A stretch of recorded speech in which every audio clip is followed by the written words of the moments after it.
Hi, my name is Leah Perrault. I'm honored to be joining you today from Swift Current, Saskatchewan in Canada, along with Shalom World TV on their Lenten theme, The Victory of the Cross. I want to talk today about practicing dying and rising with Jesus. In 2 Timothy chapter 2, verse 11, we are reminded that if we have died with Jesus, we will also live with him. There is so much wisdom in living in seasons, both in the world and in the church. I grew up on a farm not far from Swift Current, and every year we would wait in joyful anticipation for each season to come. Every spring we would wait in joyful anticipation for the planting. My dad would go out and seed the crops, and we would make meals and eat out there, and my sisters and brother and I would help wherever we could, and more as we grew. And then in summer, we would watch the crops grow and prepare for harvest. And we wait for fall and harvest and all of the canning and the food preparation and the grain going into the bins and then off for sale. And then we would wait for the dormant winter, the season of rest. And so our lives go in the same ways now. In urban centers and smaller centers, we wait for seasons and we have activities that we enjoy, skating and skiing in the winter and when the snow melts, getting outside to spend time, and in the summer swimming, and all of the things that we do, that we live in seasons. It's not different in the church. We think about church seasons, maybe we think of the colors, the purple for Advent and Lent, and the green for ordinary time, and the white and red for particular feast days. But these aren't just nice times where we get nostalgic memories. They're also seasons for us to practice in. And so when 2 Timothy is writing to us, he's saying if you want to rise with Jesus, you also have to die with Jesus. So we don't go through the seasons just so we can have full photo albums and memory lists. We go through them to practice. For many, many years of my life, I felt like, Lent would arrive and I was actually doing pretty good and it was a happy time and spring was coming. I didn't think, it's not really a season of suffering in my life, but that's what we're gonna do because it's Lent time, so we would practice. Faith is not just something we talk about, ideas we believe, convictions we have, truths that we profess, but it is something that we live. And these seasons give us an opportunity to practice. So in Advent, we practice waiting with hope, waiting with joy for something that we're longing for to happen, usually something good. And in ordinary time, we practice the regular routines of showing up and seeing God in what is. In Lent, we practice the sacrifices that make it possible for Jesus to give himself up even to death. And on Easter Sunday, we celebrate and practice again what it means to claim new life after something has been terribly difficult. It's not practice so that we are perfect, but practice so that we grow towards perfection, which we only attain in the next life. Often when Catholics talk about practicing, we use the word in strange ways. Have you ever heard somebody say, we're looking for a practicing Catholic to sit on a school board or to join our ministry team? And often when I ask people, well, what do you mean by practicing? They say, well, we want someone who's deeply committed to their faith, living out the church's values, already arrived at all the things we think are important as Catholics. But the thing is, when we say we're looking for a practicing Catholic, many people hear we're looking for a nearly perfect Catholic, maybe even a perfect Catholic. And then most of us don't feel like we measure up. I think we need to change the way we use practicing Catholic to say, I am someone who is practicing virtue, practicing hope, practicing sacrifice. Lots of times I get it wrong. I have 4 small kids, and when we sign them up for baseball in the spring or swimming in the winter, they'll say, well, I'm just not very good at it, Mom. I'm better at reading the books I already have, or I'm better at skating, so I'd rather do that. I have to remind them the reason we try something new is so that we can practice at it. And by the time they spend the whole season practicing, they're going to be way better than they were before. The point of practice is not so that you get perfect. The point of practice is so that you get better. When Pope Francis has invited us to be a church, he has reminded us that he wants us to be a field hospital for sinners. We aren't supposed to be a museum for saints. We're supposed to be the people, the broken, messing up people of God who come together to learn how to love each other. It's okay that the person who sits across from you doesn't do church the same way you do. Maybe you get a dirty look for pulling out the goldfish crackers for your toddler, right? Maybe you prefer one choir over another choir. Those are all normal things. But by showing up and receiving the gifts of whichever choir is singing and making a joyful noise with them, we practice being the body of Christ together. At the end of our lives, Jesus is going to ask every single one of us to offer up everything we have up to our own death, just like he did. And if we're going to do that well, we don't start then, in 20 years, in 60 years, when we're going to die. We start now. We start by practicing the little deaths that life deals our way. I've had the great privilege of watching two of my grandparents live through their dying. And it was an incredible gift to watch them embrace life. And when I think about all the years that I got to spend with them living, I watched my grandma harvest raspberries like it was the best day of her life every single time she did it. Every time she would go out and marvel at how many were there. She would encourage us to pull them off the trees. She would tell us not to eat any till we got inside, but then she'd stick them right in our mouth. It was pure joy gardening with Grandma. And Grandpa would chase us down the path at the lake to the playground, and he would push us. And then when he could no longer walk and he was living in a nursing home, he would scoop the smallest kids onto his lap and then drive faster than the nurses wanted him to in his motorized wheelchair. He showed us what it meant to live. And both of them, as they got nearer to their deaths, they showed us what it meant to die too. My grandpa spent the last 20 years of his life in a nursing home. And we'd show up and we'd ask, how are you, Grandpa? And he'd say, well, my eyesight isn't as good as it was. And then he'd still really beat us at cards, right? He was still living even while he showed us that his life was changing. I got the great privilege of singing to my grandma just before she died. And she gave me a list of favorite songs, and I got to sing them to her before she died. And I got to hold her hand. And I asked, how are you doing, Grandma? And she said, well, I wasn't quite ready, but I guess I don't have a choice.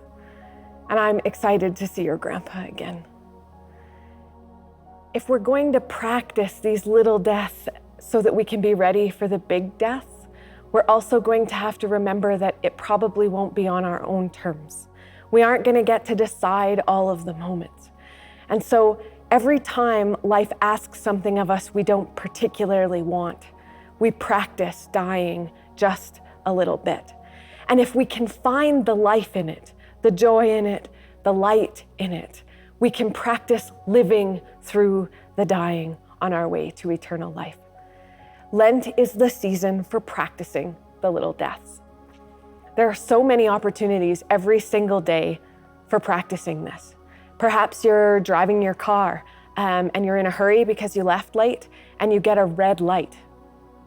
The way that we approach that red light is an opportunity to practice a little death, right? Do I slow down my car, take the moment to say an extra Hail Mary, or thank God for the gift of having a car to drive? Do I take a moment to say something kind to the people who are in my car with me? This is a great opportunity to practice a little death that turns into new life. I don't know how you feel about cake, but I'm a big fan. And when I go to cut it up and I've got my 4 kids and my spouse, it is a little death for me to take the smallest piece for myself and to give the bigger pieces away. Every night when I tuck in 4 children, one after the other, and my littlest says, Mom, can we have just one more story? And I know that each kid having just one more story means another 20 minutes of bedtime for me. and there aren't many years that they're going to be small. And while there are nights that I can't say yes to one more story, there are lots of nights that I can. Every time that someone asks us for change, for spare change, we have an opportunity to practice a little death. Will I spend a little bit less on me and give a little bit more away? And these little deaths that we practice give way into larger ones. Last year, our family made a choice, felt called by God to move to a new city. And not everybody in our family felt the same way about the move at every stage.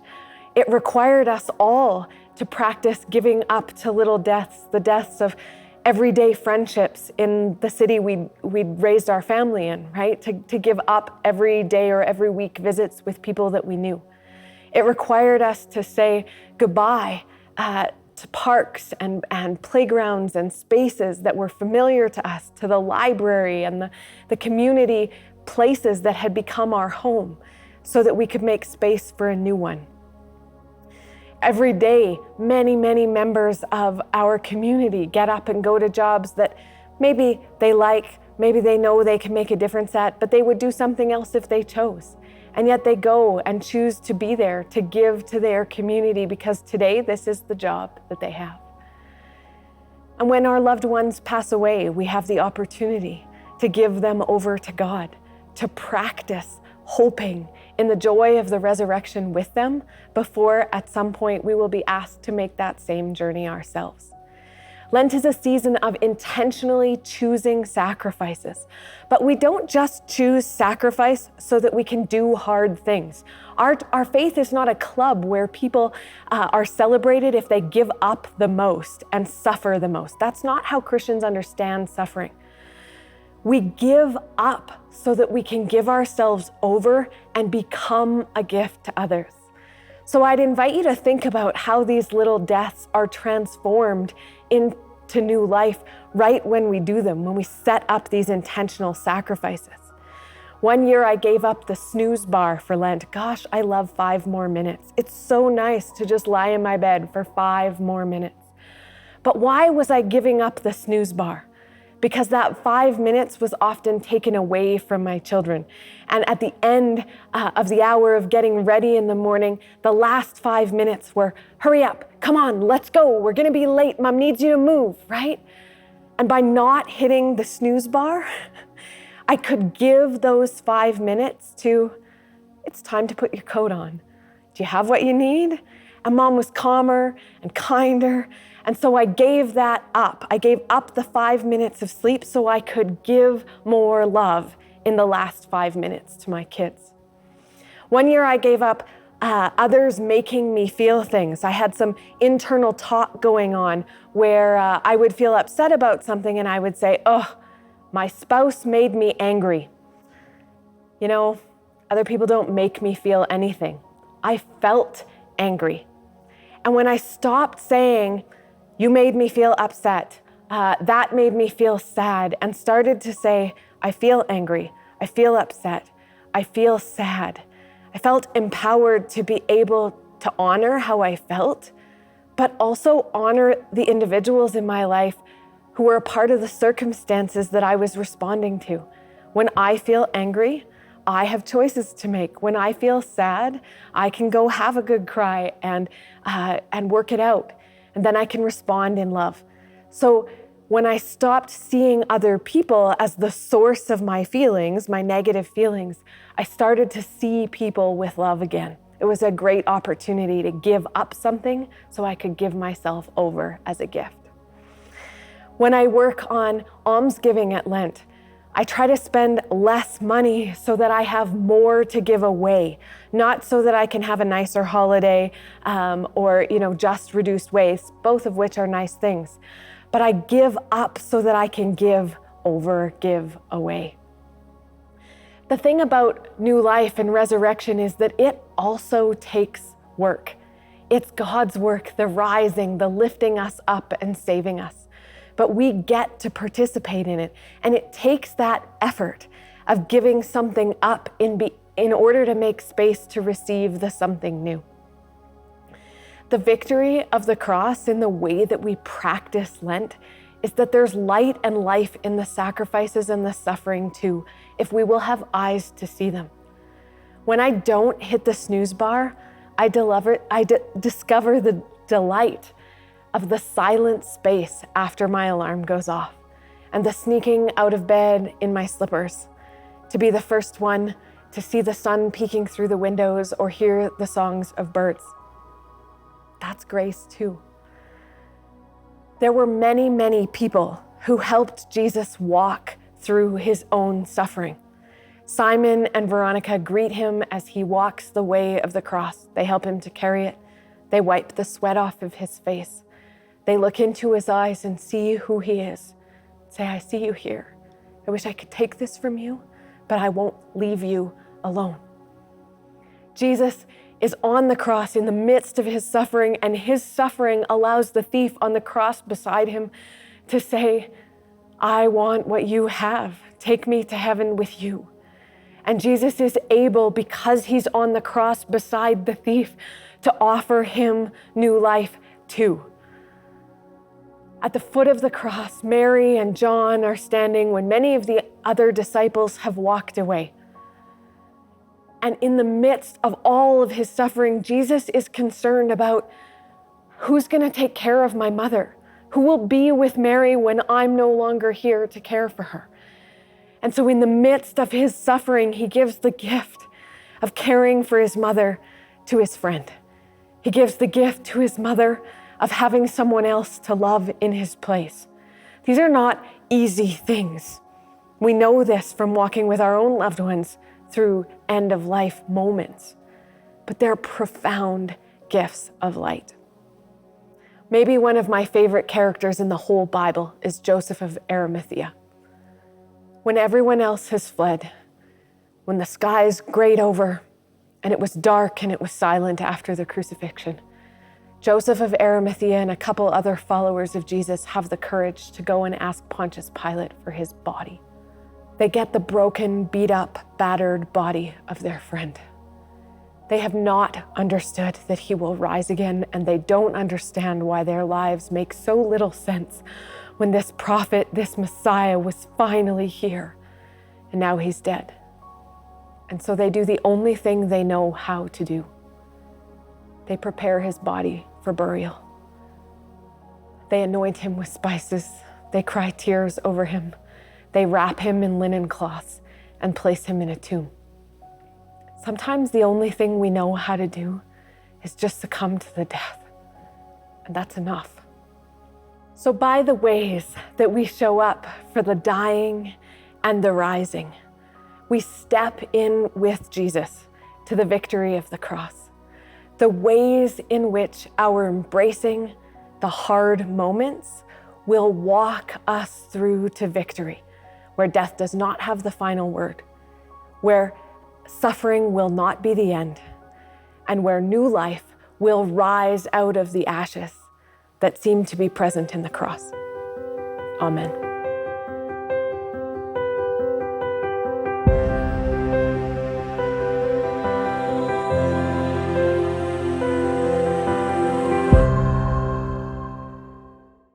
My life is a miracle.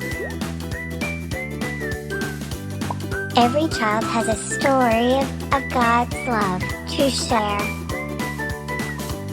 Shalom world, tune into God's love story.